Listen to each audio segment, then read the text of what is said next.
Assalamualaikum warahmatullahi wabarakatuh. Selamat datang kembali dengan saya Beng RG. Sebelumnya saya mengucapkan ribuan terima kasih kepada kalian semua yang selalu mensupport channel ini. Semoga kalian selalu dalam keadaan sehat walafiat. Amin ya robbal alamin.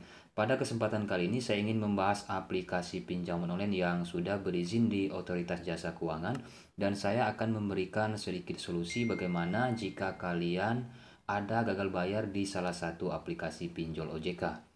Aplikasi ini pinjaman online kredito ya, statusnya sudah berizin di Otoritas Jasa Keuangan dari PT Fintech Digital Indonesia.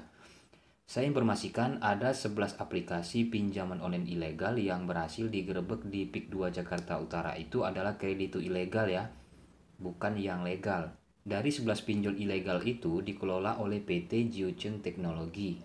Sedangkan yang kredito ini, yang legal ini dari PT Fintech Digital Indonesia. Dari PT-nya saja sudah berbeda ya. Di sini kita ada gagal bayar selama 70 hari ya dengan 3 pinjaman. Di sini yang pertama 3.296.000 pokok pinjaman 556.000, total biaya 215.000, biaya admin 54.000, biaya proses 54.000, biaya denda 560.000 ya, bulanan 474.000. Tentu masalah denda nanti dia berjalan sama besar dengan pinjaman pokok ya, 100%, tidak boleh melebihi.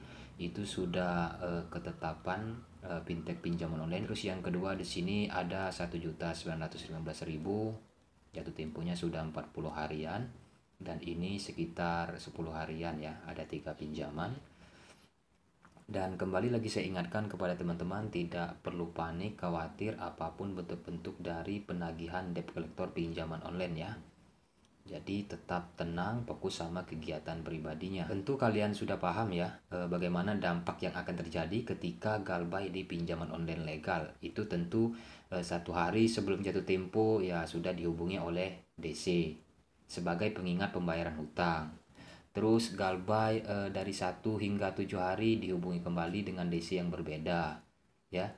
7 hingga 15 hari biasanya berbeda pula. Tentu hal ini sangat mengganggu aktivitas sehari-hari ya, terutama kerja mungkin ya, yang bagian yang bekerja. Terus penagihan DC akan dilanjutkan menghubungi kontak darurat, dan seterusnya dilanjutkan penagihan ke kantor ataupun tempat di mana kita kerja.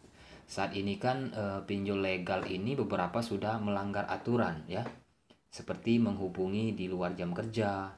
Dalam 1 hari ada hingga 20 panggilan ke nomor pribadi ya, kondar maupun di tempat kerja. Ini sudah termasuk teror yang sangat mengganggu ya. Bukan lagi penagihan namanya, ini sudah menteror. Jika ada DC yang melanggar aturan menghubungi tempat kerja dengan berupa fitnah misalnya ya, mengkonfirmasikan kepada bos kita atau HRD bahwa kalian telah mencantumkan nomor bos kalian sebagai penanggung jawab atau kontak darurat. Itu yang sering dilakukan oleh DC legal ini. Dan ada juga mereka menghubungi HRD kita di tempat kita bekerja untuk pemotongan gaji kita atas hutang yang sudah kita melakukan pinjaman online. Nah, jadi jika seperti ini ya, ada memuat pencemaran nama baik ya, atau berupa fitnah, itu segera teman-teman laporkan ya. Saran saya sih ya percuma dilaporkan ke Otoritas Jasa Keuangan, karena dari beberapa teman itu bahkan ya banyak bahkan ya yang tidak terlalu ditanggapi, baik yang sudah OJK maupun yang belum OJK, itu ya hampir sama saja ya. Ini kan ada yang hingga diberhentikan di tempat kerjanya gara-gara diteror terus tempat kerja ya, tentu sangat terganggu. Terus ya yang jelas tujuan mereka ya seperti itu ya. Jadi segera teman-teman laporkan. Dan aplikasi kredito ini saat ini belum ada DC lapangan ya. Cuma nggak tahu kedepannya nanti bagaimana. Walaupun misalnya didatangi DC ya, jika mereka masih baik-baik maka disambut dengan baik-baik ya. Jika mereka melanggar aturan misalnya ya bisa teman-teman laporkan juga. Yang jelas yang pertama ya, ditanyakan identitasnya dari mana, diminta ID-nya atau ada surat keterangan penagihan kalian, jumlahnya berapa, di aplikasi berapa dengan jelas ya. Takutnya nanti ya bukan dari pihak DC-nya ya.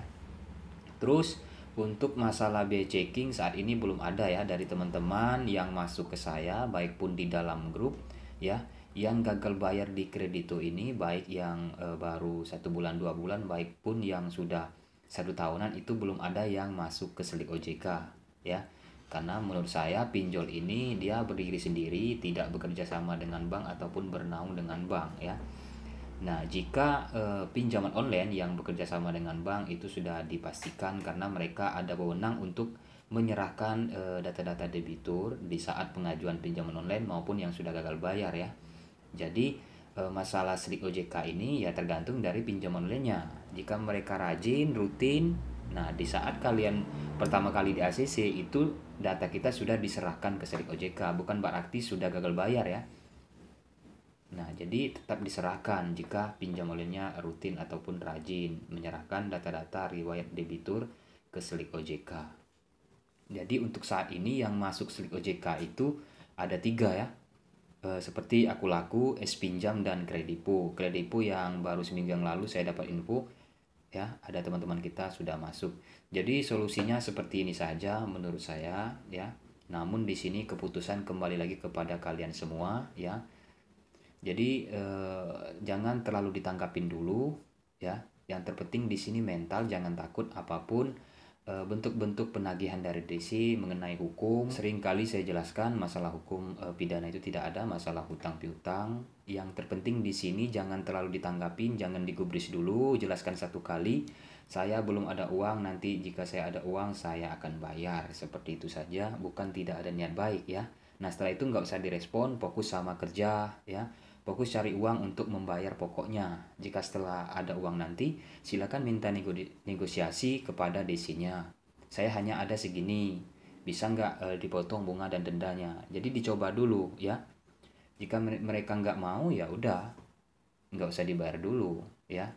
Tunggu hingga mereka sendiri yang memberikan diskon.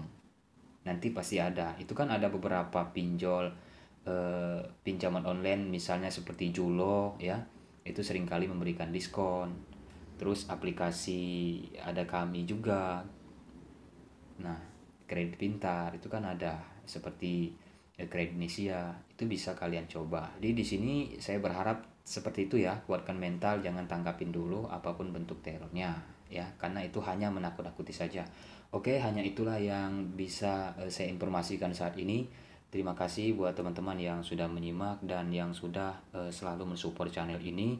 Saya selalu mendoakan semoga teman-teman selalu dalam keadaan sehat walafiat dan semua masalahnya dipermudahkan oleh Allah Subhanahu wa taala. Amin ya rabbal alamin.